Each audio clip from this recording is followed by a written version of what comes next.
Soy Adrián Ávila Bueno y este proyecto está hecho desde para Latinoamérica, en donde las calles hacen ruido, en donde las paredes nos hablan, observando hacia los murales y grafitis como expresión de arte urbano y de cultura local, adentrándonos así a un diálogo situado con la población indígena y sus artistas, conociendo sus historias e intervenciones para descubrir si es que se da una participación política indígena mediante el arte urbano en los espacios públicos de Ecuador, Guatemala, México y Perú.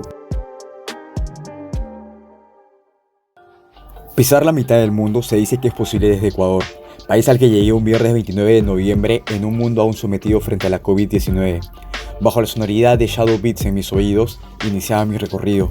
Si bien la pandemia ha sido esquiva para la realización de un nuevo censo, la data del 2010, que contó con el ítem de autoidentificación cultural, arrojó que un 7% de la población se autoidentificó como indígena, bajo una particularidad legal de 14 nacionalidades indígenas y 18 pueblos indígenas, teniendo un liderazgo porcentual, la nacionalidad indígena Quechua en un 85% y el pueblo indígena Purúa con un 32%. En Quito tuve un día de aclimatamiento, es más, diría que llegué en un primer día de tregua, dado que producto de los feriados nacionales que el gobierno había declarado, la Confederación de Nacionalidades Indígenas del Ecuador, conocida como la CONAIE, tomó la decisión de liberar las carreteras bloqueadas, producto de una manifestación que tuvo como detonante el precio del combustible.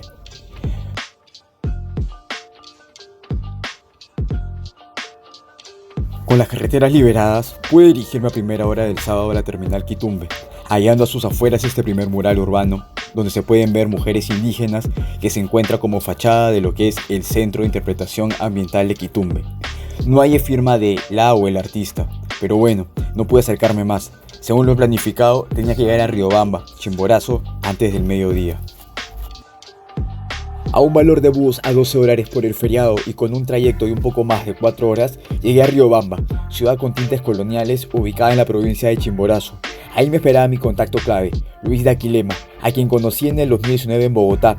Luis se autoidentifica como Quechua Purúa, siendo un líder juvenil indígena local quien a sus 23 años ha podido participar en eventos internacionales y estar cerca de terminar a la par las carreras de Economía y Derecho. Proviniendo del cantón de Alausi, me comenta sobre Riobamba.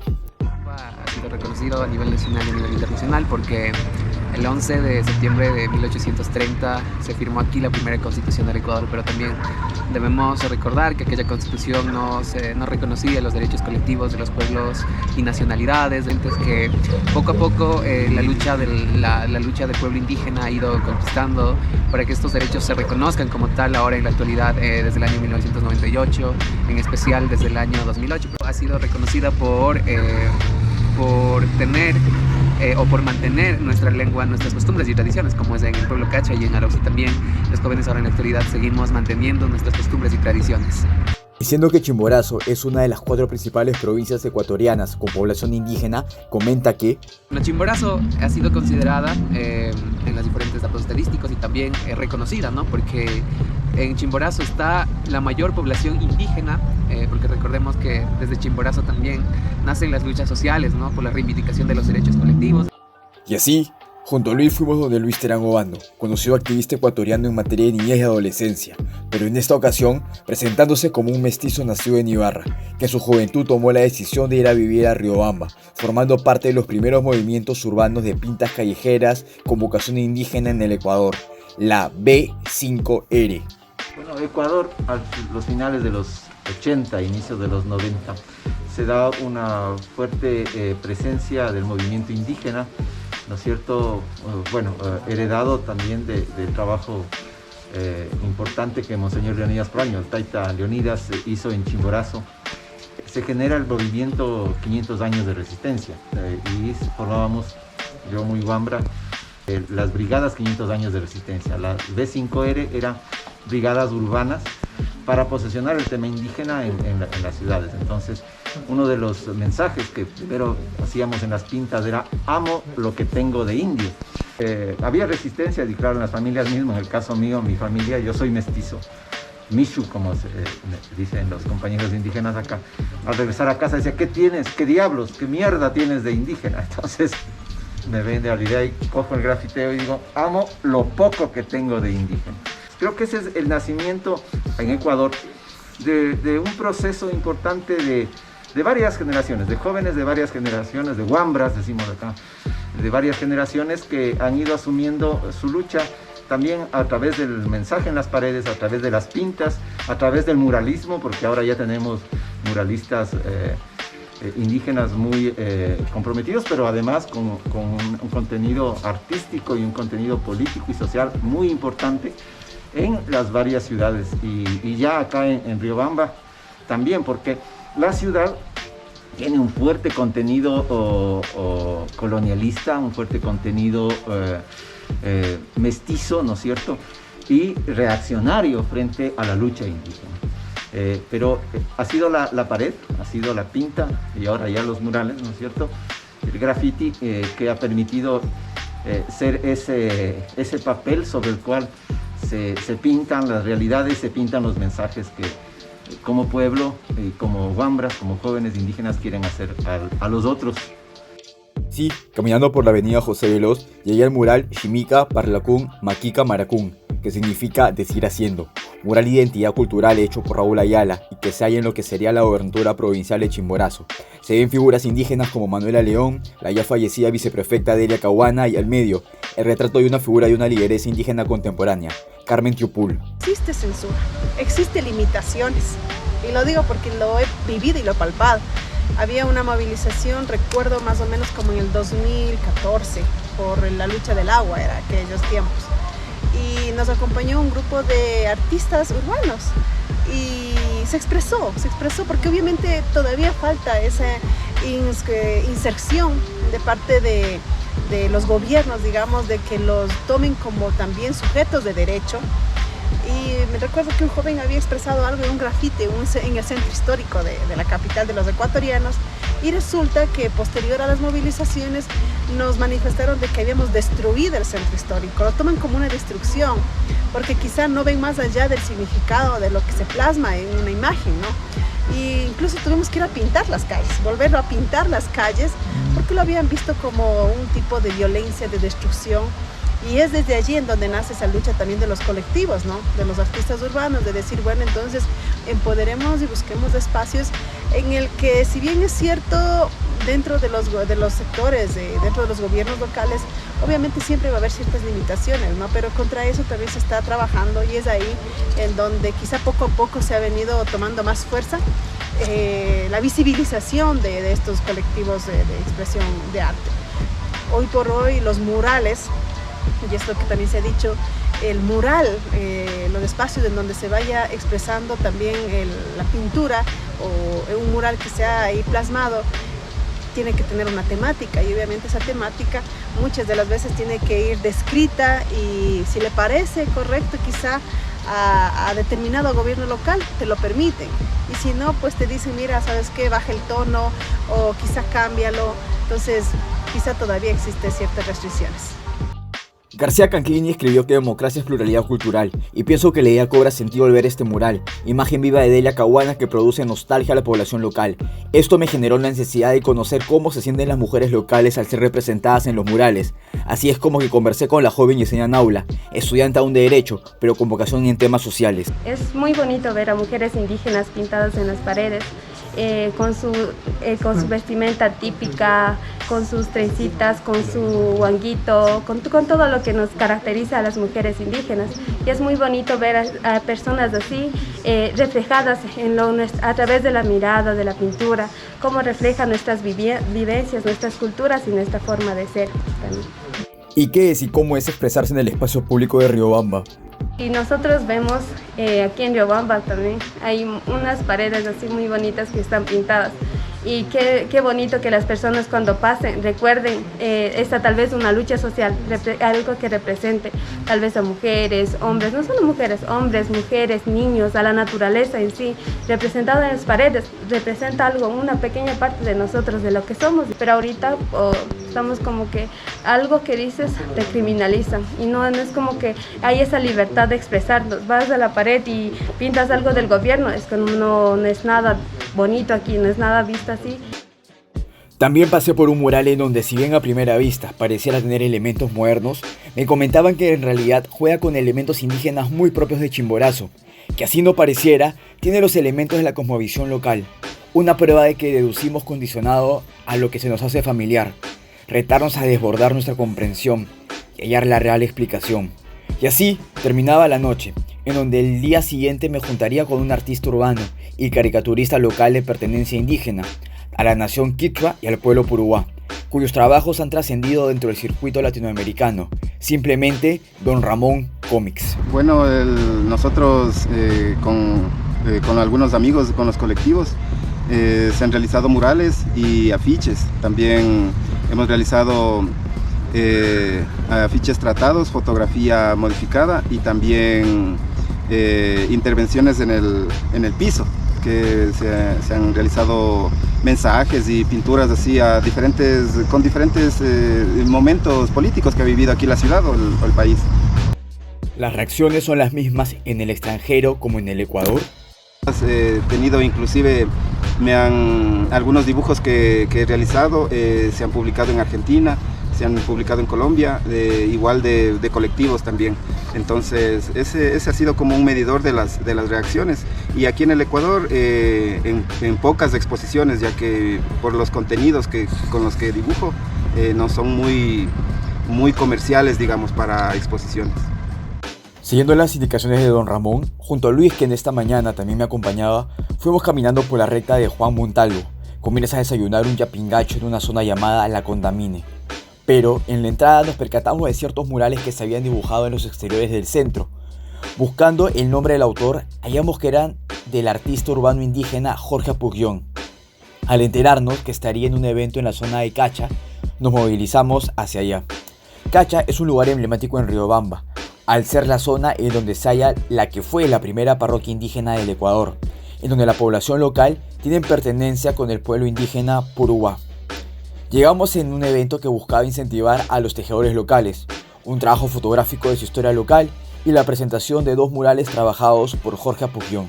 Y así es como llegué donde Jorge, un artista urbano perteneciente a la nación quichua y pueblo indígena Puruá, quien se ha especializado en el muralismo comunitario, haciendo para ello una convivencia previa con las comunidades indígenas para conocer su historia y realizar la propuesta en los espacios de la comunidad.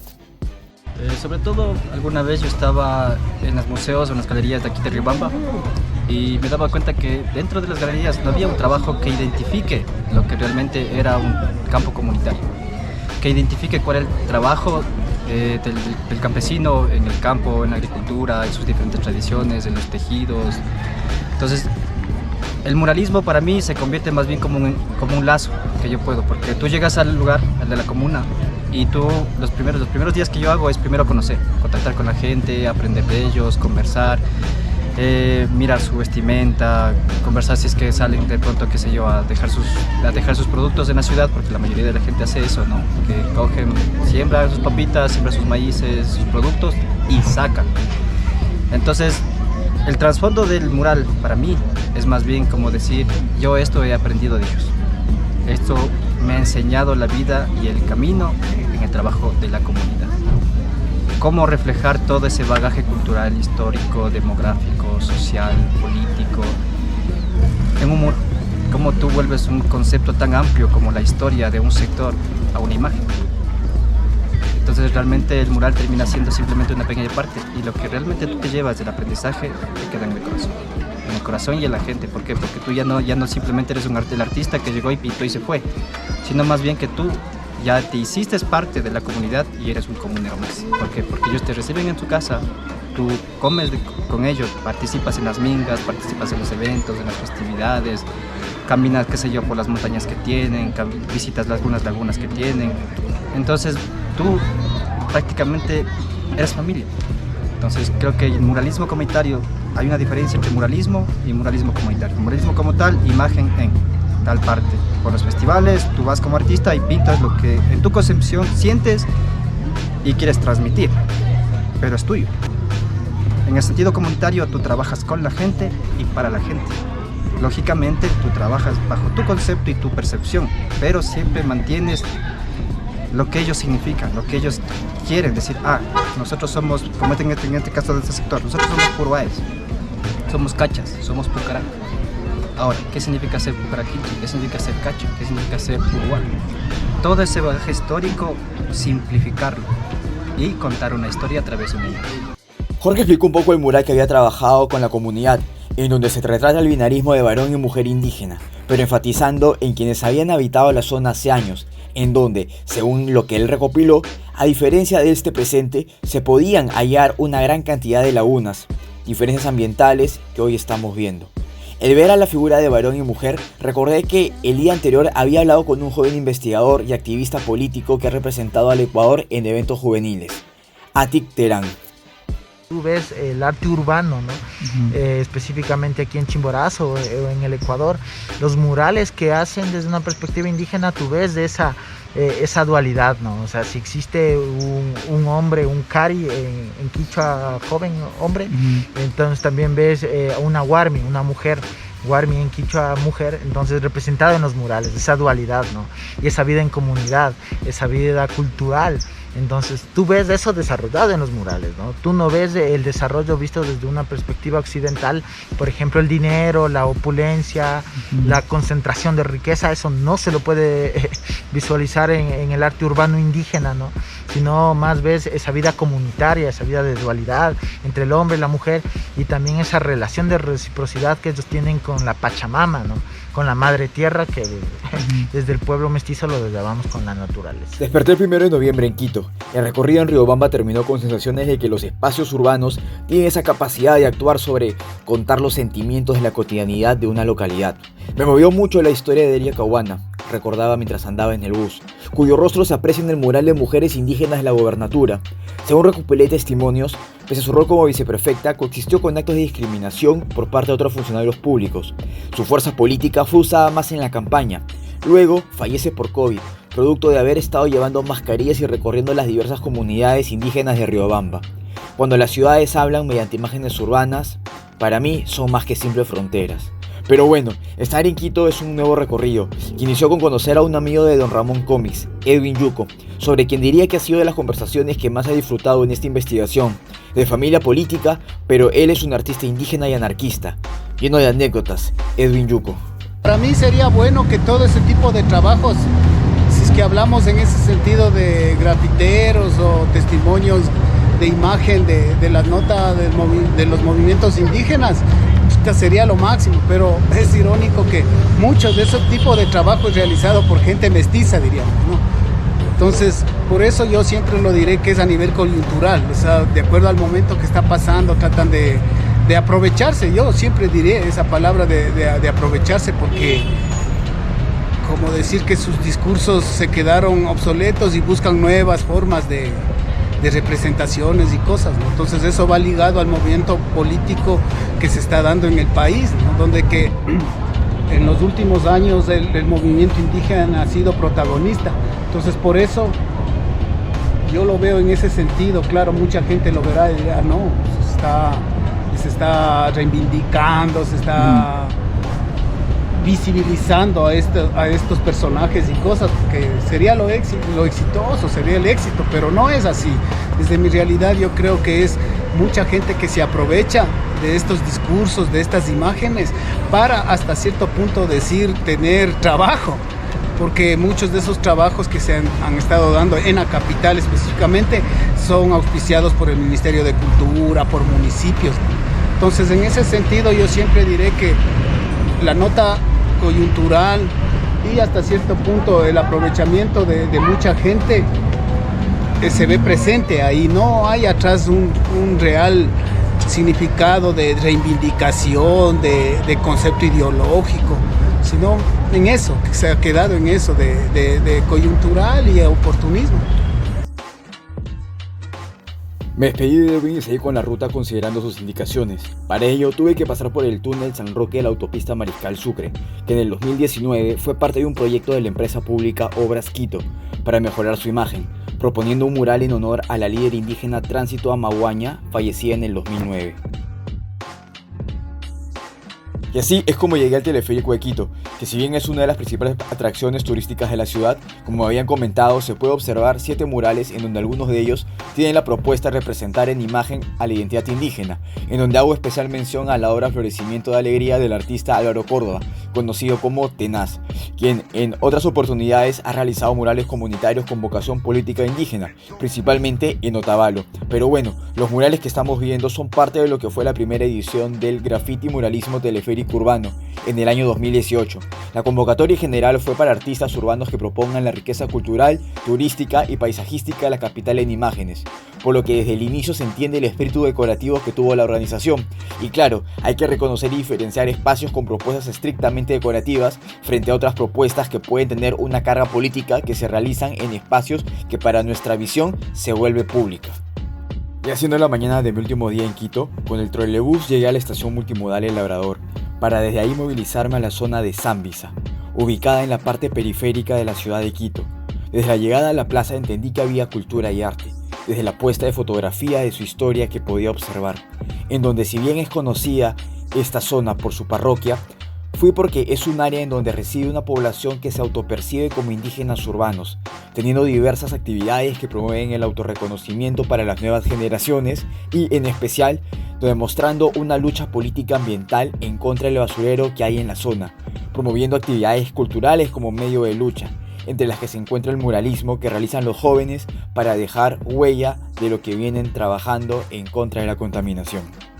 Y así es como en el cruce de Guayaquil con Esmeraldas fui a la búsqueda de Alejandro Alvear, conocido artísticamente como Amat y Gato para los Amigos, quien del lienzo clásico pasó a los lienzos callejeros, tanto por la lucha ambiental como por su deseo de demostrar la identidad cultural de las mujeres de su familia, como parte de su pertenencia a la nación quichua y pueblo indígena Quitucara. Algo muy importante que yo he visto que aquí en Zambisa no se ha visto, o sea, solamente hay una memoria oral. Pero yo estoy haciendo en esto en las obras, haciendo una memoria visual, y para otras generaciones va a quedar eso plasmado ahí, porque ya sea un mural aquí en pared o sea unos cuadros pequeños, pero va a quedar esa memoria que estoy plasmando y que quiero representar siempre en cada cuadro que hago. ¿Por qué del lienzo llevar tu arte a la pared? Esta transición de pasar de un lienzo de tela o lienzo de madera a algo más grande también es experimentar, no más que todo darse a conocer, sino que más bien lo que uno tiene escondido en el taller, o sea, solamente puede ver la persona que entra en ese sitio, ¿no? Pero ya cuando tú haces algo en la pared es para todos, o sea, que todos se conecten con el mural y todos vean que hay memoria detrás de una pintura. Siempre va a haber una memoria, algo referente, más que todo aquí en Zambisa.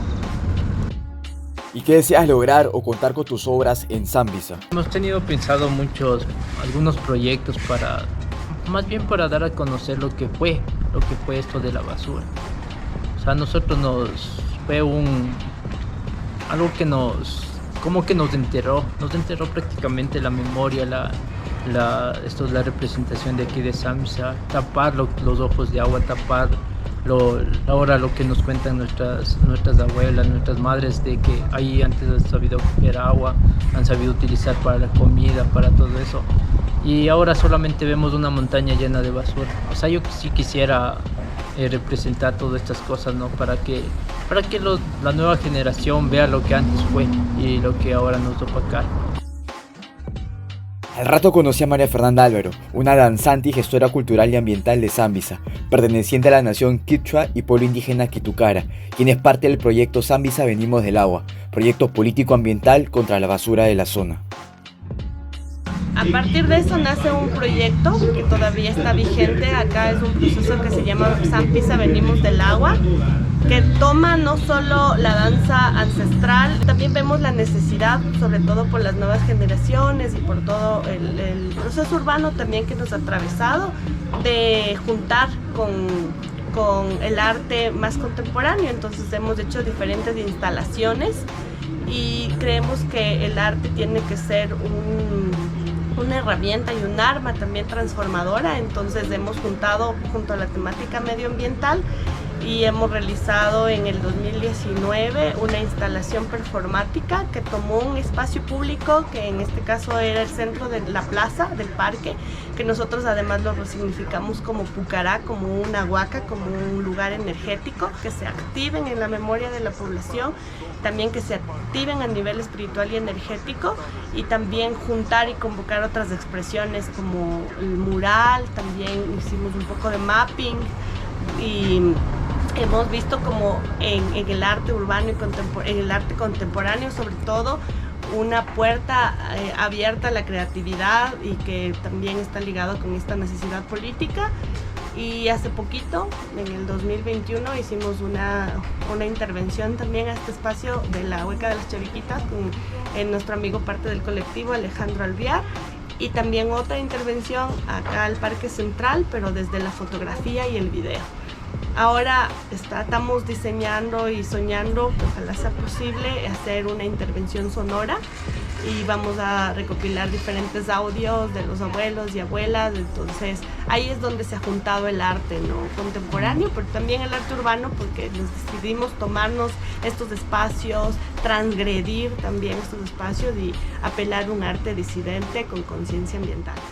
Y así termina el recorrido por Ecuador, teniendo un beat de Shadow inspirado en el cantante ecuatoriano Julio Jaramillo, conocido como el Ruiseñor de América. No sin antes invitarte a conocer al corazón de la investigación en su versión escrita y seguir viendo los otros episodios de Guatemala, México y Perú. Momento propicio para dejar lo superficial y buscar el mensaje de la participación política indígena en nuestras paredes por medio del arte. Arte que se da en espacios que para nuestra visión son públicos.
Al llegar a un